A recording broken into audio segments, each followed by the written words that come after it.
तो देखिए हम अपने पहले घर पे पहुंच चुके हैं, नारी की टीम। अब देखते हैं ये पहला घर किसका है। मेरा नाम शगुन है।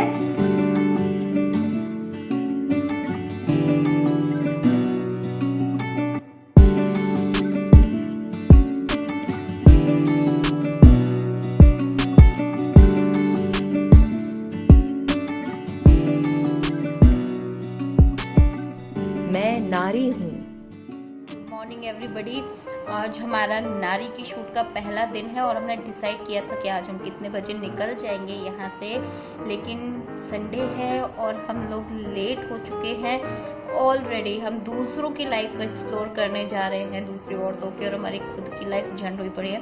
घर का सारा काम पड़ा है, अभी तो कुछ भी खत्म नहीं हुआ है, तो जल्दी जल्दी काम खत्म करके उम्मीद करते हैं आज की शूट पर हम टाइम से निकल जाए। थोड़ी सी नर्वसनेस हो रही है, सुबह से ही हो रही है, नहीं पता कैसा जाएगा क्या होगा, और काम खत्म करने के बाद शुरू करते हैं। यहाँ देखिए क्या शानदार नींव चल रही है।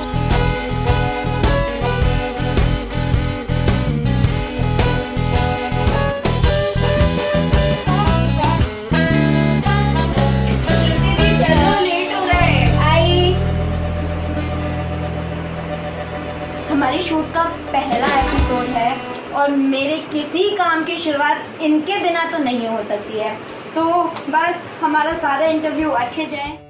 शगुन, हमारे आने से पहले आप क्या करती थी?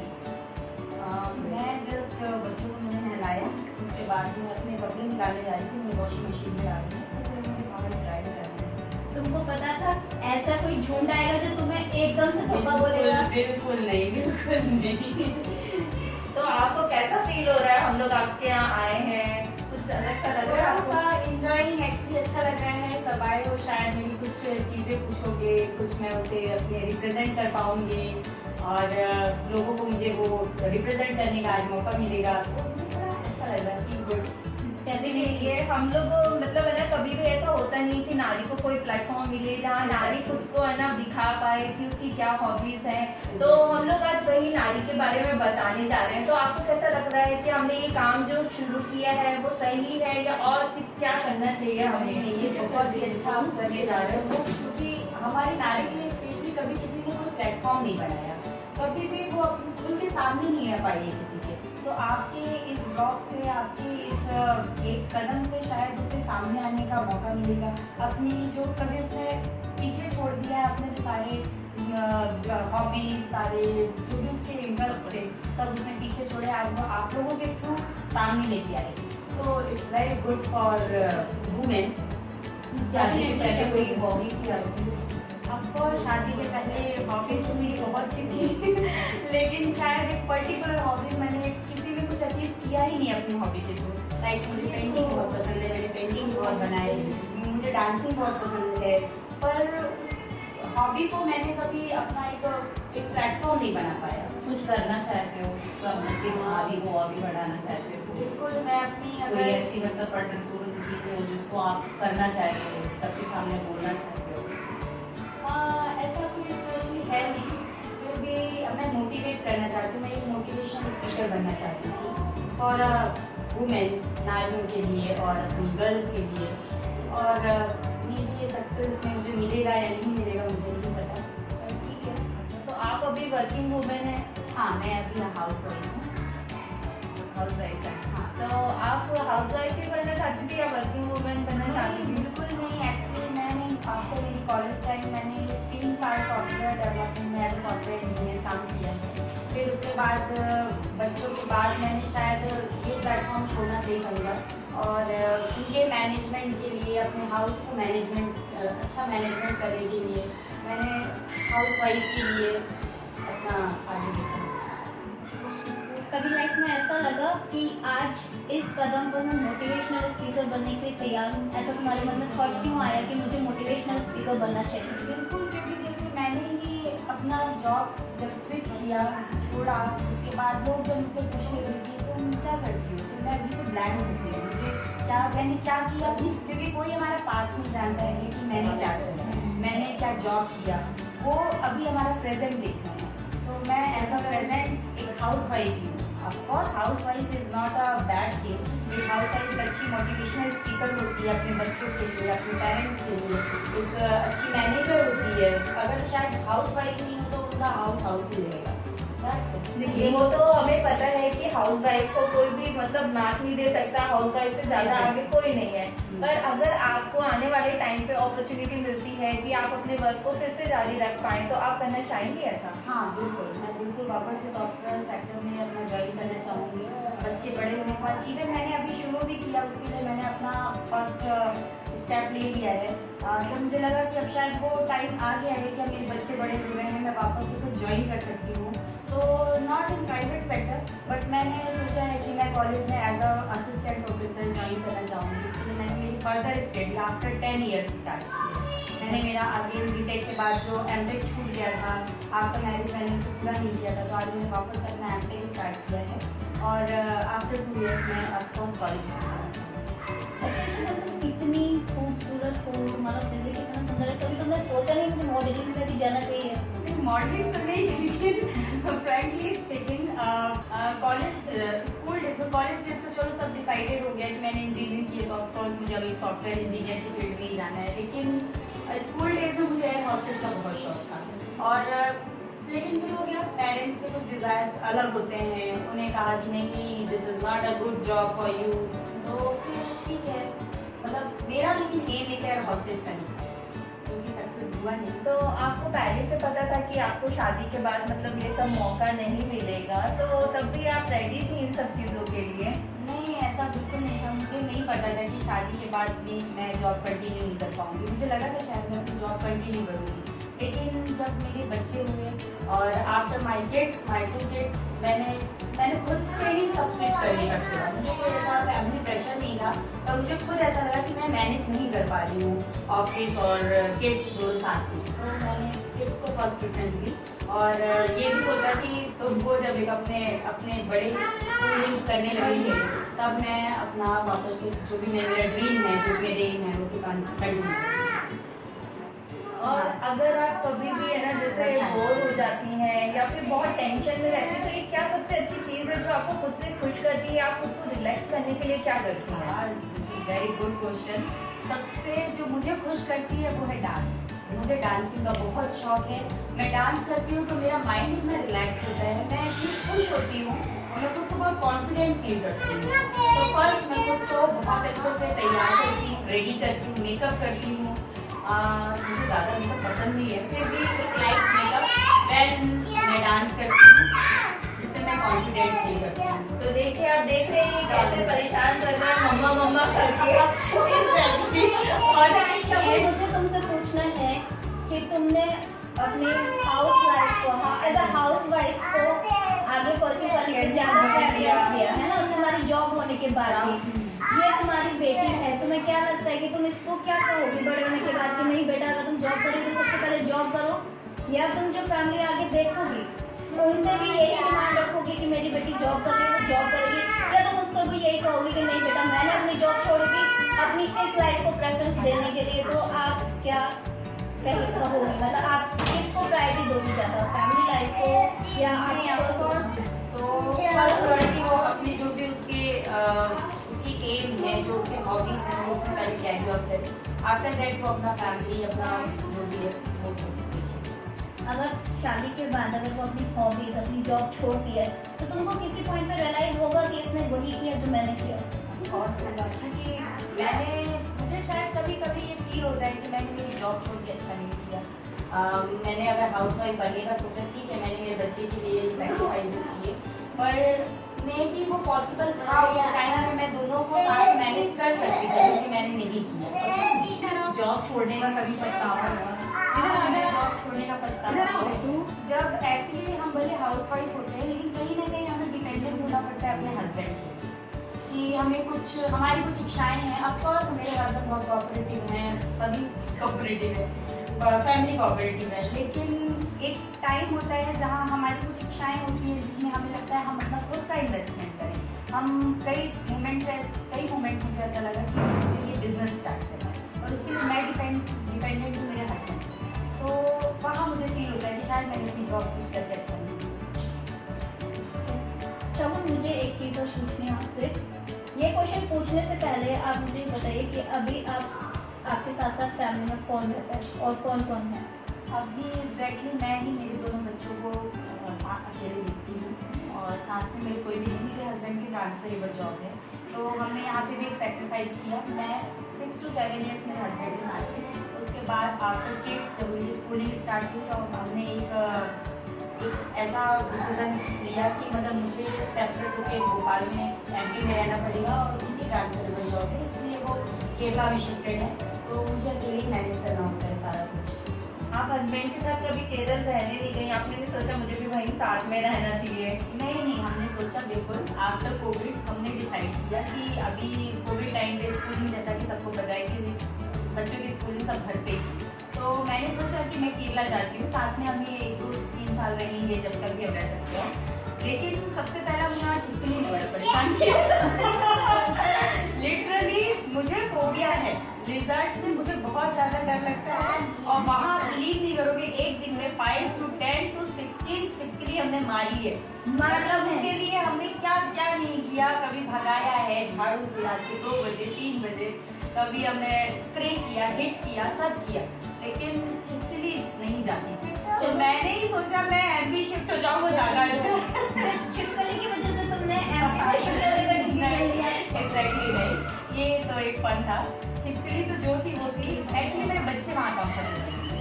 अब as a mom, as a good mother, मेरा एक डिसीजन था कि मुझे पहले मेरे बच्चों को प्रायोरिटी देना है, देन हस्बैंड। मैं भी तो मेरे हस्बैंड साथ मैंने 5 से 6 साल स्पेंड किए, पर अभी अगर बच्चे जहाँ कंफर्टेबल नहीं है तो मुझे लगा कि ये ज़्यादा अच्छा होगा कि मैं उन्हें लेके आती हूँ, तो वो भी हैप्पी रहेंगे तो मैं ऑफकोर्स हैप्पी रहूँगी। तुमने देखा है शगुन वो छिपकली का? तुमने डायल मूवी देखी है ना? नहीं देखी। उसमें वो छिपकली दिखाते हैं, वो छिपकली बार बार रूप ले लेती है डायल का, तो तुमने 16 छिपकली मारी है। मतलब लिटरली तुमको कभी सपनों में आया नहीं कि वो डायल करके तुम्हारे ऐसा तो कुछ हुआ नहीं, लेकिन हाँ मैंने सुना है शायद छिपकली को मारने से हमारे घर की लक्ष्मी चली जाती है, राइट? हमारे इंडियन कल्चर में ऐसा बोला जाता है। तो मेरे हस्बैंड ने जरूर बोला कि तुम मुझे रोज 5 to 6 छिपकली का मर्डर करवाती हो, हमारे यहाँ लक्ष्मी जा रही है। मैंने कहा लक्ष्मी गई तो गई, छिपकली नहीं आई। खुद लक्ष्मी स्वरूप आई तो छिपकली एग्जैक्टली हम खुद लक्ष्मी है, तो छिपकली का होना क्या जरूरी है? बहुत अच्छी बात है। तो पर तुम्हें ऐसा नहीं लगा कि तुम भोपाल में अकेले आके रहोगी, बच्चों को कैसे देखेंगी? मतलब भोपाल का एक डिसीजन क्यों लिया तुमने? एक्चुअली भोपाल में मेरी सबसे बड़ी स्ट्रेंथ मेरी फैमिली। मेरी कॉलेज, मेरा born and brought up Bhopal का नहीं, लेकिन मेरा कॉलेज भोपाल का है। मेरी फैमिली मीन्स मेरी एल्डर सिस्टर, मेरा यंगर ब्रदर, दोनों भोपाल में ही हैं। इवन वो हमारे नेबर हैं, तो इसलिए मुझे कभी भी किसी मोमेंट पे ऐसा नहीं लगा कि मैं यहाँ अकेले हूँ, मुझे अकेले मेरे बच्चों को कैसे मैनेज करूँगी, कैसे क्या। वो हर टाइम मेरे साथ खड़े होते हैं। मुझे कभी कोई प्रॉब्लम होती है तो वो मेरे सामने ही होती है, तो कभी मुझे ऐसा फील नहीं होता मैं यहाँ। ये तो बहुत अच्छी चीज़ है कि तुम्हारी फैमिली यहीं पर है। तो फिर तुम्हें एग्जैक्टली फीलिंग कौन सी आती है? घर में रह के ससुराल वाली फीलिंग आती है या मायके वाली फीलिंग सबसे ज़्यादा आती है? एग्जैक्टली बोलो, मुझे दोनों ही फीलिंग नहीं आती है, लेकिन लोगों को ऐसा लगता है मैं मेरे मायके में पड़ी हूँ, जो कि बिल्कुल भी करेक्ट नहीं है। क्योंकि ऐसा नहीं होता है ना, हम मायके में हैं तो हमारे घर पे तो हम अपने बच्चों के साथ साथ हैं। मायका मीन्स जहाँ हमारे मॉम डैड, जैसे भी कहा जाता है मायका माँ के साथ ही हमारा मायका होता है और हस्बैंड के साथ हमारा ससुराल होता है, तो दोनों फीलिंग ही नहीं है। लेकिन हाँ मेरी फैमिली है, मेरी दीदी है, मेरी भाभी है, मेरा भाई है, तो कभी ऐसा फील नहीं हुआ, बच्चों को फील नहीं हुआ कि मेरे पास कोई फैमिली नहीं है।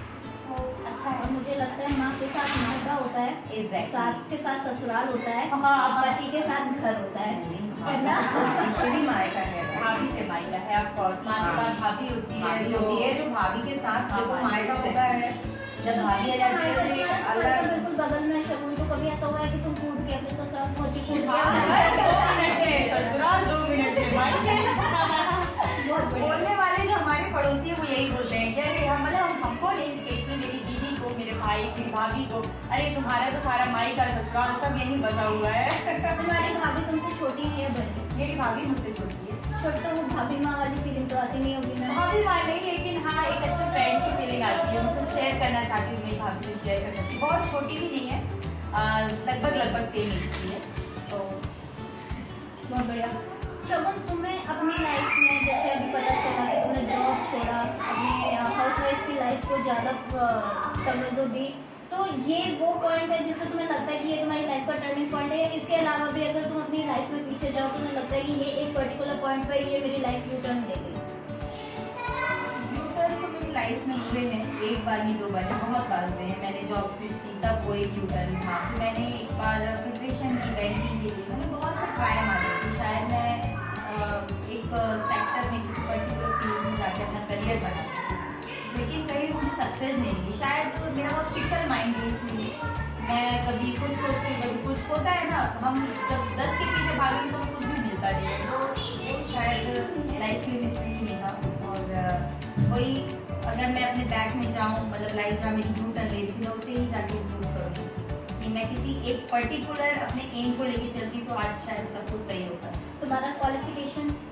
मैंने इंजीनियर की है भोपाल से। तो आप तुम्हारा जो फर्स्ट जॉब था वो एज अ सॉफ्टवेयर इंजीनियर किस कंपनी में? मैंने किया है IBM। अगर तुम्हें पता हो कौन सा ईयर पास आउट है आपका? 2012। IBM एक सबसे बड़ी और रिनाउंड कंपनी है, उसको छोड़ते हुए क्या फीलिंग आई थी?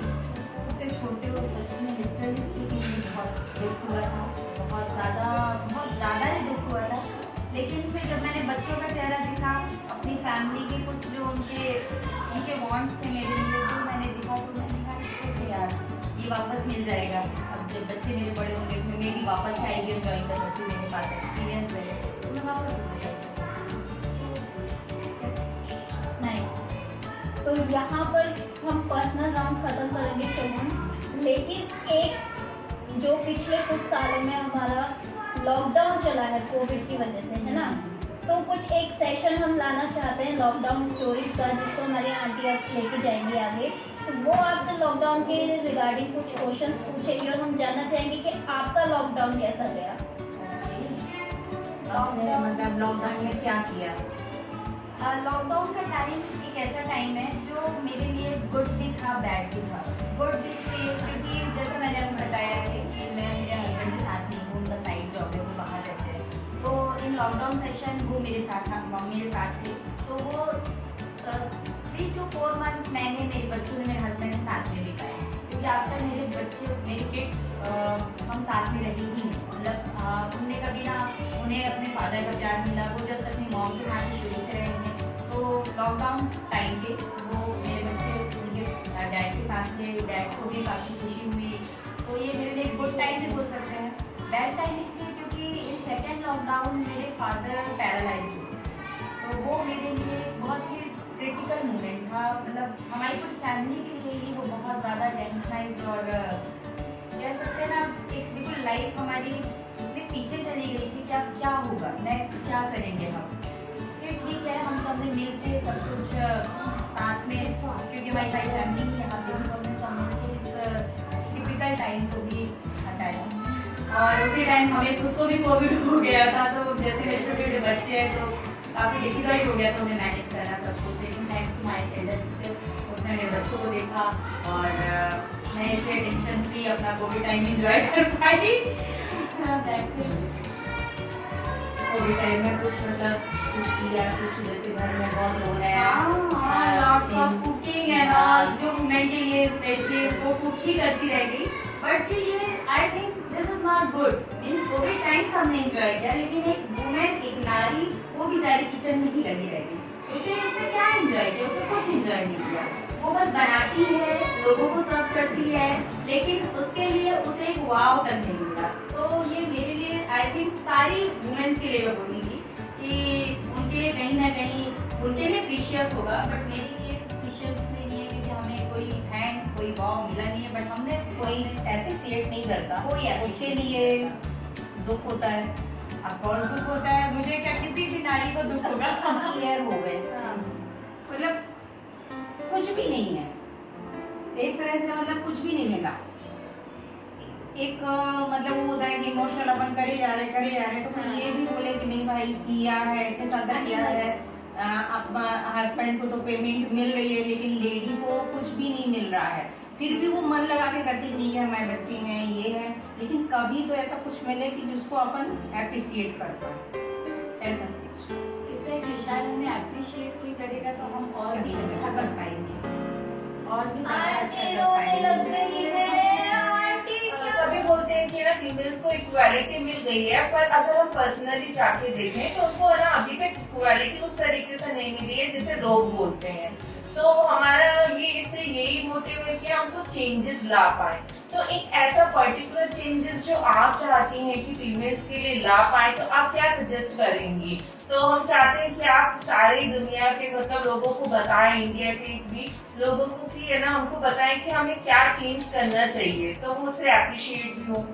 एग्जैक्टली, सबसे फर्स्ट हमें उन्हें अप्रिशिएट करने के लिए, लाइक मोस्टली हमारे यहाँ नारी हाउसवाइफ होती है, तो एक हाउसवाइफ होना, लोग बोलते हैं क्या कर रही हो, ओ हाउसवाइफ हो, मींस यू आर नथिंग, आप कुछ नहीं, आप कुछ नहीं करती हैं। अगर हस्बैंड बोलेंगे आपकी वाइफ क्या कर रही है, कुछ नहीं करती है, तो नो, एक हाउसवाइफ ऐसा नहीं है कि वो कुछ नहीं करती। एक हाउसवाइफ अच्छी मोटिवेशन स्पीकर बन सकती है, एक अच्छी मैनेजर बन सकती है, वो सब कुछ कर सकती है। लेकिन मैं अपने इंडिया, अपने यहाँ के लोगों को यही बोलूँगी, उन्हें और अप्रिशिएट करें, उन्हें ये नहीं बोले कि तुम हाउसवाइफ हो, यू आर लकी। ऐसा नहीं होता है कि वो कुछ नहीं करती, वो बहुत कुछ कर सकती है, लेकिन शायद वो अपनी फैमिली के लिए सैक्रिफाइसेस कर रही है, अपनी फैमिली को वो टाइम देना चाहती है अपना, इसलिए वो इसमें बाकी के कोई भी फील्ड को ज्वाइन नहीं किया, तो उन्हें फुल अप्रिशिएट किया जाए।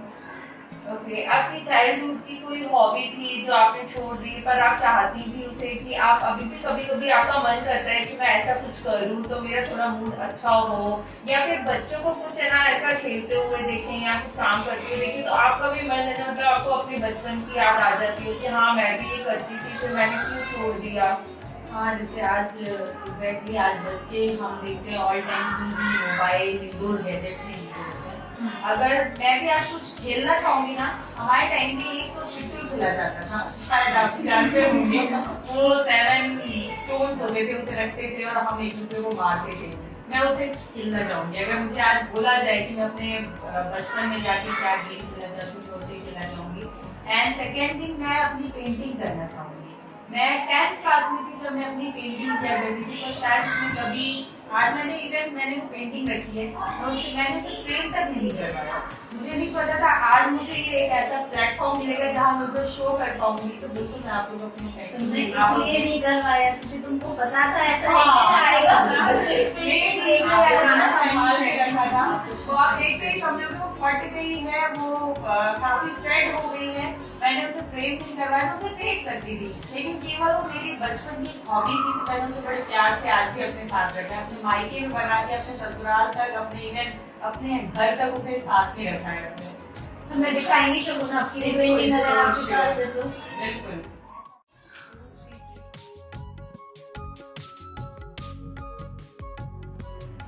अरे यार क्या हुआ, मेरा टाइम खत्म हो गया। मैं एक बहुत अच्छी वीडियो देख रही थी, अब मुझे जाना पड़ेगा। तो तुम दोबारा से देख लेना। नहीं देख सकती ना। अरे ऐसा नहीं है, दोबारा देख सकते हो। अरे क्या है ना, वीडियो अपनी है तरफ से खत्म हो तो ठीक है, पर है ना अगर अपन को कहीं बीच में छोड़ के जाना पड़े तो सारा इंटरेस्ट खत्म हो जाता है। सही बात है, आजकल की भागदौड़ की जिंदगी में किसी के पास टाइम ही कहाँ है। किसी का बच्चा रो देता है, किसी के पति का कॉल आ जाता है, किसी की सास बुला लेती है। इसलिए नारी के सभी एपिसोड आएंगे अब 2 पार्ट्स में। अरे वाह, वही तो। शगुन के साथ आगे हमने किए क्या मजेदार सवाल। शगुन ने जारी रखी अपनी स्किल्स या नहीं, और क्या शगुन जीत पाई हमारे सारे गेम्स, ये सब आप देखेंगे हमारे सेकंड पार्ट में। तो नारी के सभी एपिसोड्स आ रहे हैं